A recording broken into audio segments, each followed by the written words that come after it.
Algorithms, algorithms, algorithms, machine learning algorithms. Let's go through the algorithms for AWS.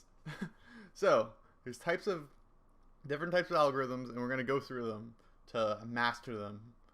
So the types of algorithm we're going to see are discrete. So these are like fit into categories. So like, for example, if you want to use discrete, or you need discrete, you want to use a linear learner algorithm or the XGBoost algorithm. There's more as well, but if you want to do that, you want to set the hyperparameter to direct algorithms to produce discrete results. So for the linear learner algorithm, you need to set the predictor type hyperparameter to binary classifier. So that's just binary 0 or 1. If you want to pick one thing or another. For the XGBoost, it's another type of algorithm. You want to set the objective hyperparameter to reg and then logistic. Okay, so what can the linear learner algorithm be used for? So it can be used for binary classification, multi-class classification, regression classification. So what do all these mean? So binary is 1 or 0, or just picking two things. Multi-class can be a bunch of things that you want to pick from. Regression is just going to be like a number that is going to be, you want to classify something as a number. So you want to like predict something like, how hot is it today going to be? It's going to be 1,000 degrees out. Okay, you can have a regression model to do that. So like, think of lines. So linear learner can simultaneously explore different training objectives. So like, you can pick multiple things at once to solve for. So you can also choose the best solution that fits for you, and it requires a data matrix for it to work. So hyperparameters, what are they? So they're basically things that you set before you run the model. So they're set to facilitate the estimation of model parameters from data. Excuse me. So you want to predict something, you need to estimate something before the model. So you need the model parameters from the data. So automatic model tuning. So you don't have to tune it yourself, basically. So it's tuning of these hyperparameters before you start training your machine learning model. So this finds the best version. So this is for all these algorithms I'm about to go through. You can have these tuning of the hyperparameters before you start training. So this will find the best version of a model by running many jobs that test a range of your hyperparameters of your dataset.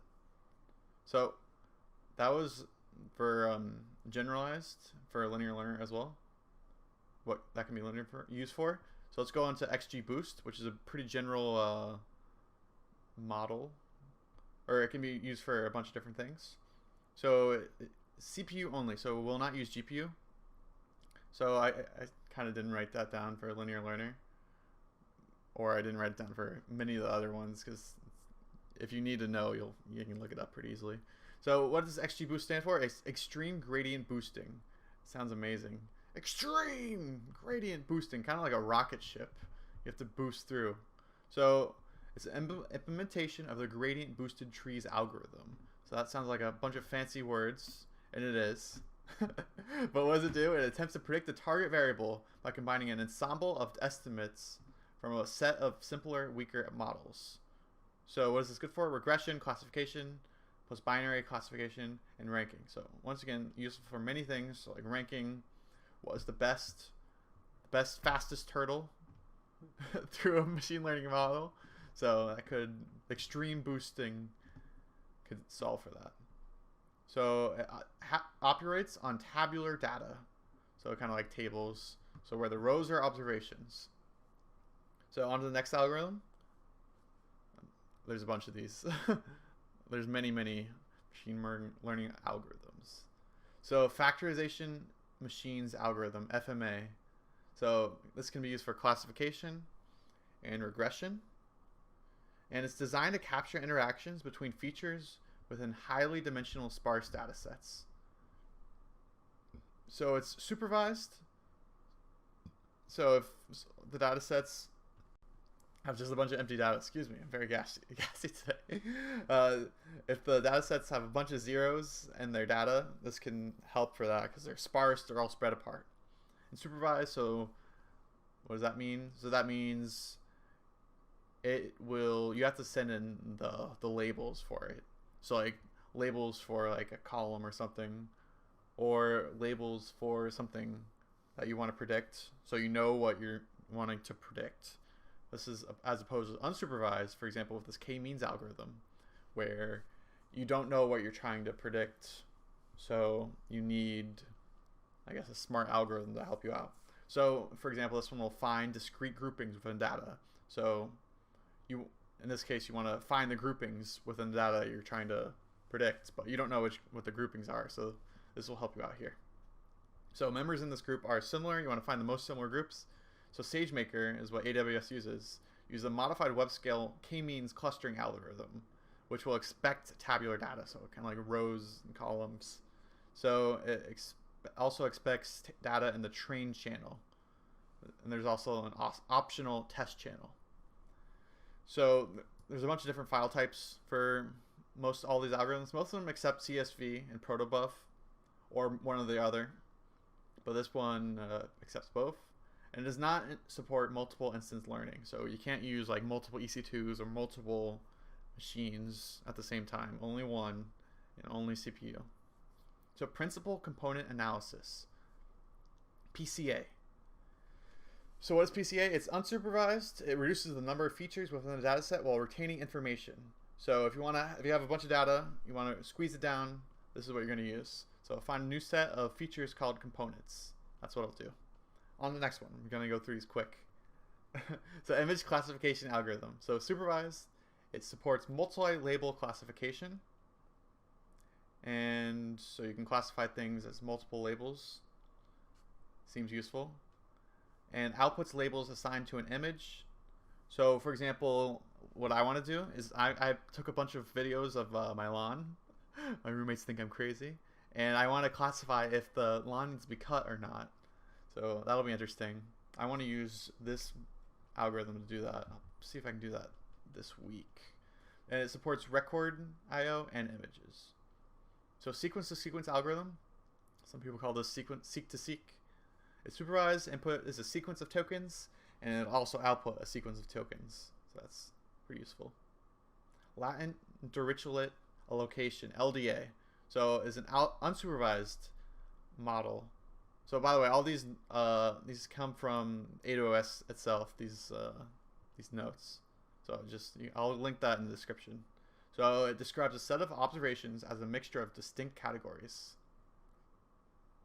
So IP Insights is useful if you have a bunch of IP addresses and you want to figure out if the patterns for the IP addresses, like you want to learn to block one or something like that. You can use that. So these are some just general notes for AWS machine learning. So Tableau, business intelligence tool, kind of like QuickSight. BubblePlot, kind of like scatterplot, but you have an extra dimension based on how big the bubbles are in a bubble plot. So for composition, you can use pie charts, stacked area charts, or stacked bar charts. And so what composition is really is just what composes it. So it shows what data is made of. So heuristics are different from algorithms. So heuristics are using well-known formulas. So like quadratic formula. If you want to use that, you could use that to solve whatever you're looking for. The whole reason behind heuristics is if you don't need to use machine learning, don't use it. So another general thing is don't randomize time series data. We'll get to time series data later. So a k-fold cross-validation method. So it's another algorithm. So multiple rounds of testing data, or it's not an algorithm, it's just a way to test data to see if it's randomness of data. So basically we'll fold your data, kind of like think of it like a, here I have a piece of paper. So you have your like data points somewhere everywhere, and you want to fold the data each place to check if the data is random.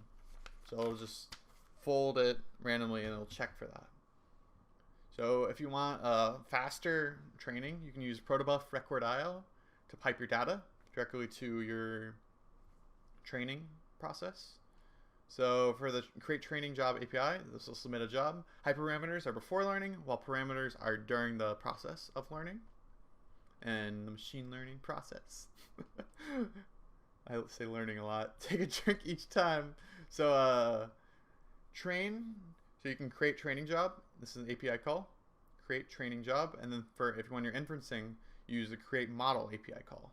So create training job when you're training. If you want to train, create model when you want supermodels to create models for you. So tag, so a form of versioning for your repository. So you can upload your own Docker file for SageMaker to use. You can use sequential split for time series data. So latent dirichlet allocation, LDA. Unsupervised describes a set of observations as a mixture of distinct categories, most used to find a user-specified number of topics shared by documents within the text corpus. So within some text, basically. So neural topic model, NTM. So another unsupervised one. So this one will organize some documents into little groups or topics that contain word groupings. So based on their statistical distribution. So if you have a bunch of words, it'll group them how you need to group them. So models or algorithms. So this is a general list of them. You can pause here if you want to see all these algorithms. IP insights, latent dirichlet allocation, neural topic model, sequence, blah, blah, blah, blah, blah, blah, blah. All very useful models. So here's some final ones that I didn't go through above, or that are still important. So there's object detection. So this is for images. So it's a supervised model, and it'll identify and categorize objects in your model. Next one is random cut forest. It's unsupervised as well. And if this is for when you have a bunch of data and you want to find if something's wrong, like before like your house burns down, you want to find out anomalous data so you can stop that. So semantic segmentation is another image classification model. So it'll classify every pixel in an image to find out what those pixels do. And that is all I had. All the models, or I guess most of them. I might have missed a couple, but thank you for watching. I hope you learned something. I definitely learned something.